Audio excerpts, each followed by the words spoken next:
इतने सारे ट्रेलर्स और इतने एंटिसिपेशन के बाद जेम्स गन का नया डीसीयू स्टार्ट हो चुका है उनकी पहली मूवी सुपरमैन के साथ। ये मुझे बताने की जरूरत नहीं है कि जब अनाउंस करी गई थी तब से लेकर ही कितनी ज्यादा एंटिसिपेटेड है, कितनी ज्यादा हाइप बिल्डअप हो चुकी है और इसके हर ट्रेलर के साथ हम लोग मूवी को लेकर काफी एक्साइटेड थे। तो क्या ये मूवी उन सारी एक्सपेक्टेशंस या उस सारे एंटिसिपेशन पे डिलीवर कर पाती है?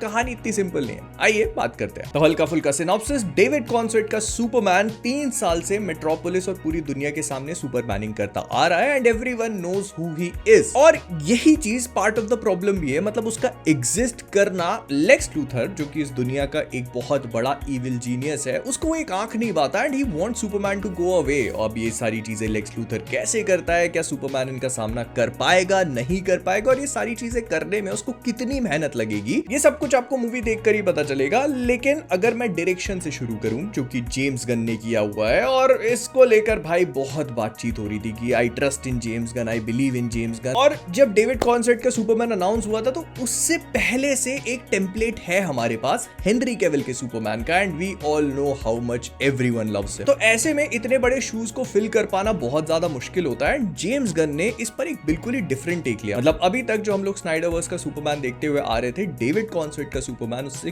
बिल्कुल ऑपोजिट है। वो यूनिवर्स डार्क है तो इसको बिल्कुल लाइट अप किया हुआ है। वहां पर सुपर हीरोज को गॉड्स कंसीडर किया जाता है, तो यहाँ पे सुपरमैन का एग्जिस्ट करना ह्यूमैनिटी के लिए अच्छा तो है, लेकिन वो उसको गॉड नहीं मानते, वो उसे एक एलियन बीइंग की तरह कंसीडर करते हैं rather than him being a God. और ना जेम्स गन ने इस पूरी चीज में अपना फ्लेवर डालने की कोशिश करी है। आप मूवी के कुछ कुछ शॉट्स को देखकर एकदम बता दोगे कि अच्छा ये ट्रेडमार्क जेम्स गन का शॉट है। काफी सारी चीजें क्रिएटिव है, कैमरे वर्क के साथ बहुत प्ले करने की कोशिश करी है। जैसे दो लोग आपस में कन्वर्सेशन कर रहे हैं तो कैमरा एक बंदे के पीछे से दिखाएंगे एंड फिर अगर कोई उससे बात कर रहा है तो कैमरा घूम के वहीं से उसकी तरफ चला जाएगा, तो ऐसा लगता है कि आप उसी कन्वर्सेशन का पार्ट हो।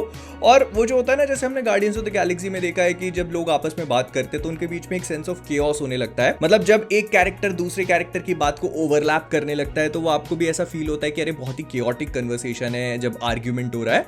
तो यहां पर भी ये सारी चीजें रिक्रिएट करने की कोशिश करी गई है। फिर इसके बाद कोई शॉट ऐसा है जैसे एक ऑब्जेक्ट पे फोकस कर रहे हैं तो फिर एकदम से जूम इन होके किसी की शक्ल पे जाएगा, और बहुत सारे शॉट्स ऐसे, मतलब आपको फील होगा कि वो ट्रैकिंग शॉट्स के अलावा बहुत ज्यादा zoom in zoom out panning वाले शॉट्स हैं। फिर जेम्स गन का वो जो एक टिपिकल स्टाइल होता है ना, जहां वो मूवी के अंदर एक एनिमल रखते हैं वो क्यूटनेस देने के लिए, फिर एक पूरी टीम होती है जिनके बीच में फनी बैंटर दिखाने के लिए उन कैरेक्टर्स को बिल्ड भी किया जाता है धीरे धीरे करके, उनके इमोशनल मोमेंट्स भी होते हैं। तो यहां पर वो सारी चीजें हैं। अगर आप ऐसा सोच के जा रहे हो कि आपको ग्रीन लैंटर्न की बहुत ज्यादा बैक स्टोरी प्रोवाइड करेंगे या फिर ऐसा होगा कि उसके साथ आपको इमोशनल अटैचमेंट होने लगेगा, तो नहीं, ऐसा कुछ भी नहीं है। ये कैरेक्टर सिर्फ टॉपिंग्स की तरह यूज करे गए हैं। मतलब जैसे होता है ना कि किसी चीज में बस वो एक्सेसरीज हैं और उससे ज्यादा कुछ नहीं। फिर डेविड कॉन्सर्ट का सुपरमैन कम और ह्यूमन ज्यादा फील होता है बिकॉज वो अभी भी अपने पंचेस को होल्ड बैक करता है और इसी वजह से उसको बहुत सारी चीजों के कॉन्सिक्वेंसेस भी भुगतने पड़ते हैं। मतलब इस मूवी में उसको फिजिकल प्रॉब्लम्स में तो दिखाया ही गया है, इसके अलावा जो mental challenges, psychological challenges Lex Luthor उसके ऊपर फेंक के मार रहा है वो भी उसको कैसे इफेक्ट करते हैं या फिर सुपरमैन को कैसे इफेक्ट करते हैं, ये बातें काफी अच्छी तरीके से हैंडल करी गई हैं। फिर इसके बाद अगर स्टोरी के पॉइंट ऑफ व्यू से देखा जाए तो आई फेल्ट कि मूवी एक साथ बहुत सारी चीजें आपके ऊपर फेंक के मारती है, फिर चाहे वो कैरेक्टर्स हो, स्टोरी के एलिमेंट्स हो, और जो लोग सुपरमैन के लोर के साथ थोड़ा बहुत भी फेमिलियर है उन लोगों के लिए इट विल बी फाइन। लेकिन जो एक कैजुअल व्यूअर होता है उसके लिए शायद ये चीजें थोड़ी ओवरवेलमिंग फील हो सकती है क्योंकि कैरेक्टर्स भी ज्यादा हैं, स्टोरी के एलिमेंट्स भी बहुत सारे हैं।